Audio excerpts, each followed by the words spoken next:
from our passion, but let the passion remain.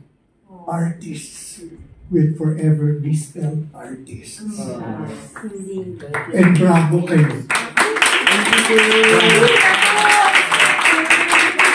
Love you, Sir Nicky.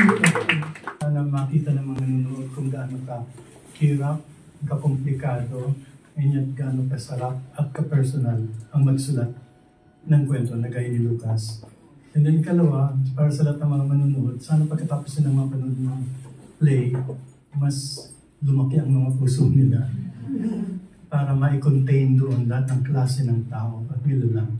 Tao man o tauhan man, bakla man o tomboy man, o nagkasala man o nagkamali, o nakulong man o hindi, totoong tao man o gaya rin sa Malyaga na fantasy na lugar, na sana maging mas malaki yung puso nila para magka-espasyo para sa lahat ng klase ng tao. Dahil hindi, I think, pinakamahalaga yan, pagiging makatao. And hopefully yun ang isang mensahe na pararating ng play.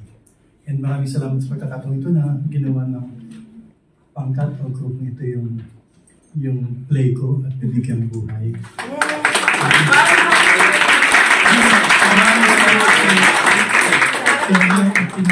Sa inyo sa pag-produce nung play na to sa birthday ko sa March 19, so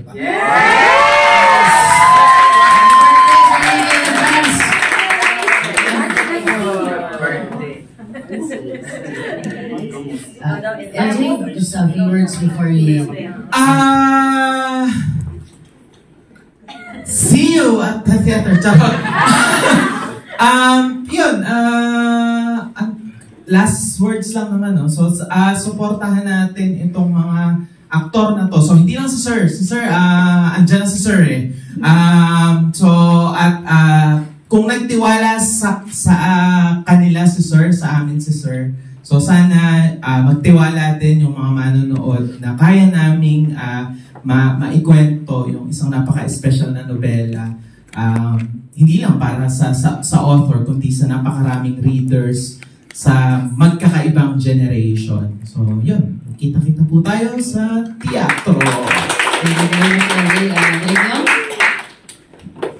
Maraming salamat po sa pagkakataong ito. Wow. I'm still excited and anxious at the same time. Right now, overwhelming din ito para sa akin. Gusto ko magpasalamat ng personal kay Sir Ricky, kay LJ, Lisa, everybody, to all the actors. This is an opportunity for us to create something that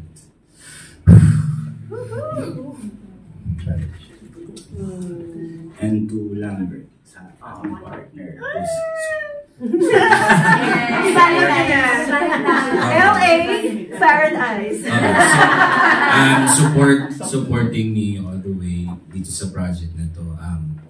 Ano siya it's a risk for us, for everybody, personal and professional. This is also something very special kasi the book is dear to us, dear to me, and it brought me back to reading again. Reading books.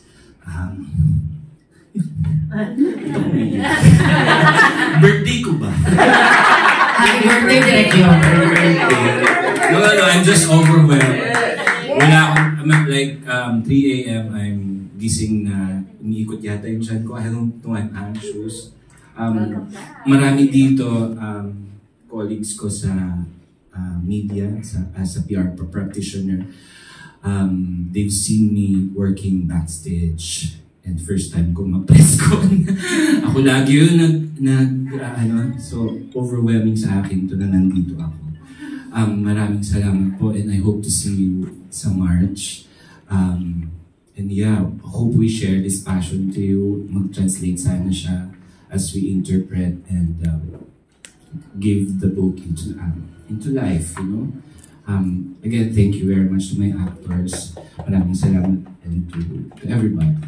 Partner ninyo, maging ka-collaborator ninyo para ma-stage natin ang Para Kay B.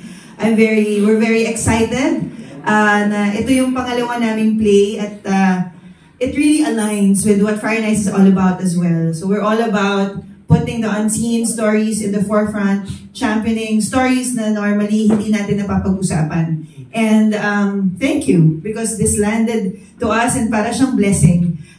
Dahil tinatayo niya talaga kung ano yung Fire Nights. So LA Roadhouse, Fire Nights Live, and we also have a partner, TLT.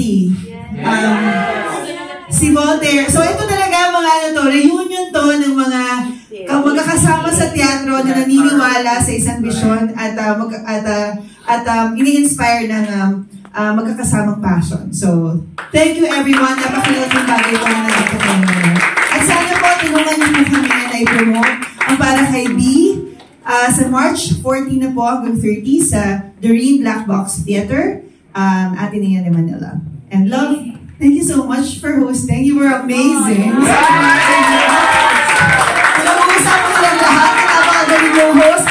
Pinilit ko lang siya kagabi. First night niya. O, hindi mo naman ako pinilit. Tinanong niya lang ako, may gagawin ka ba bukas? Wala naman. May meeting lang tayo sa office. Pwede ka mag-host? Okay, sige. Hindi mo ako pinilit. So, alam mo na po talaga to. Family business way to. Maraming salamat po again.